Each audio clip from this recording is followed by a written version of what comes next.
Hi everyone, నేను ఈరోజు మీకు కరివేపాకు పొడి ఎలా తయారు చేయాలో చూపిస్తానండి. ముందుగా మనం కరివేపాకుని కడుక్కొని కొంచెం ఆరబెట్టేసుకోవాలండి. ఫ్రెష్గా చాలా చాలా టేస్ట్ బాగుంటుంది వేడి వేడి అన్నంలోకి. నేను 3 రకాల పొడులు చేస్తున్నాను. ఎలా చేస్తానో చూపిస్తానండి. ఇవి అవిసె గింజలు, నువ్వులు ఇలా దూరగా వేయించేసుకోవాలి మంచిగా సిమ్లో పెట్టి. చాలా హెల్త్కి చాలా చాలా చాలా మంచిదండి అవిసె గింజలలో. ఇవేమో గుమ్మడి గింజలండి. గుమ్మడి గింజలు కూడా దూరగా వేయించేసి పక్కన పెట్టేసుకోవాలి. కరివేపాకు కడిగి పక్కన పెట్టేసుకున్నానండి. నేను ఇప్పుడు 3 రకాల పొడులు చేస్తున్నాను. కరివేపాకు పొడిలోకి ఎండుమిర్చి వేయించేసుకోవాలి. తర్వాత ఆయిల్ వేసి కొంచెం మినపప్పు, కొంచెం శనగపప్పు వేసి వేయించేసుకోవాలండి. బ్రౌన్ కలర్ వచ్చే వరకు వేయించేసుకోవాలి. నేను ఎప్పుడు 3 రకాల పొడులు చేస్తానండి. ఒక్కొక్కసారి ఒక్కొక్క రకం చేస్తాను. ఈసారి కరివేపాకు, గుమ్మడి గింజలు, అవిసె గింజలు చేస్తున్నాను. తర్వాత కొంచెం చింతపండు మొత్తం ఫ్రెష్గా నీట్గా చేసేసుకొని కడిగేసుకొని చింతపండును కూడా గోలిచ్చేసుకోవాలండి. కొన్ని ధనియాలు, తర్వాత అదే బాణీలో కరివేపాకు వేసి వేయించేసుకోవాలి పచ్చివాసన పోయే వరకు. ఈ కరివేపాకు పొడి పిల్లలకు చాలా మంచిదండి, హెల్త్ కూడా చాలా మంచిది. మామూలుగా కర్రీలలో వేసేస్తే తీసి పడేస్తారు కదా, ఇలా చేసుకుంటే మాత్రం చాలా ఇష్టంగా తింటారండి. మా బాబుకి మాత్రం చాలా ఇష్టం కరివేపాకు పొడి. మినప్పప్పు, శనగపప్పు, ధనియాలు, చింతపండు, ఎండుమిర్చి, కరివేపాకు, ఎల్లిపాయలండి, అవిసె గింజల పొడి, గుమ్మడి గింజల పొడి అన్నీ రెడీ చేసేసుకున్నాను. ముందుగా ఈ పప్పులు, ధనియాలు, చింతపండు అన్నీ వేసి ఫైన్గా పేస్ట్ చేసేసుకోవాలి పొడిలాగా.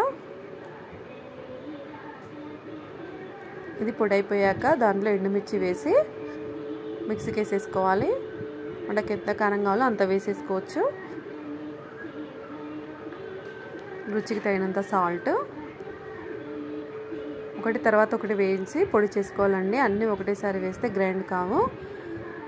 ఇవన్నీ పొడి చేసుకున్నాక కరివేపాకు వేసేయాలి. అంతే, చాలా సింపుల్గా చాలా చాలా టేస్టీగా ఉంటుందండి కరివేపాకు పొడి. వేడి వేడి అన్నంలో నెయ్యి వేసుకొని తింటే చాలా చాలా బాగుంటుంది. ఇలా అయ్యాక లాస్ట్లో ఎల్లిపాయలు వేసేసుకోవాలండి. ఇది మనకి 1 మంత్ వరకు కూడా చాలా ఫ్రెష్గా స్టోర్ ఉంటుందండి. కరివేపాకు పొడి అయిపోయిందండి. నెక్స్ట్ అవిసె గింజల పొడి. అవిసె గింజలలో కొన్ని నువ్వులు వేసానండి. కొంచెం అవిసె గింజలు కొంచెం టేస్ట్ వేరేలా ఉంటాయి. దీంట్లో చాలా విటమిన్స్ ఉంటాయండి. అవిసె గింజలు, కొన్ని నువ్వులు వేసి గ్రైండ్ చేస్తాను.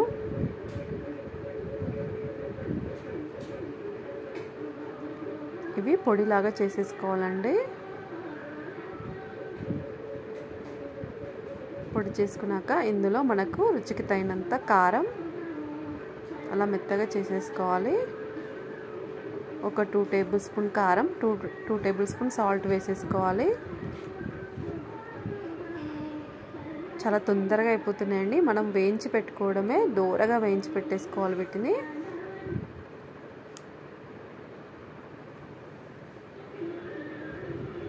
తర్వాత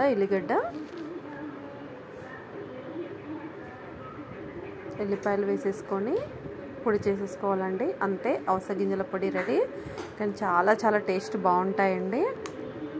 తర్వాత గుమ్మడి గింజలు కూడా అలాగే వేసుకొని పొడిలాగా చేసేసుకోవాలి. నేను లాస్ట్ టైం చిన్నంగా పొడి చేశాను, నువ్వుల పొడి, పల్లి పొడి చేశానండి. అందుకే ఈసారి నేను కరివేపాకు పొడి, గుమ్మడి గింజల పొడి, అవిసె గింజల పొడి చేస్తున్నాను. ఒక్కొక్కసారి ఒక్కొక్క పొడి చేస్తానండి నేను. ఈ మిక్సీకి వేసాక కారం, ఉప్పు, సేమ్ ఆస్టిస్ అదే ప్రాసెస్, ఎల్లిపాయలు వేసి గ్రైండ్ చేసేసుకోవాలి. ఇది వేడి వేడి అన్నంలో నెయ్యి వేసుకొని తింటే చాలా చాలా బాగుంటుంది. హెల్త్ కూడా గుమ్మడి గింజలు, అవిసె గింజలు చాలా మంచిదండి. మీరు ఒకసారి ట్రై చేసి చూడండి.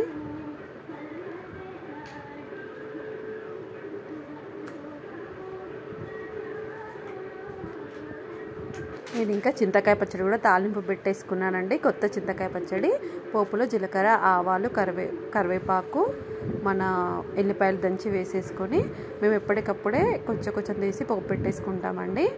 వీడియో నచ్చితే ప్లీజ్ లైక్, షేర్, సబ్స్క్రైబ్.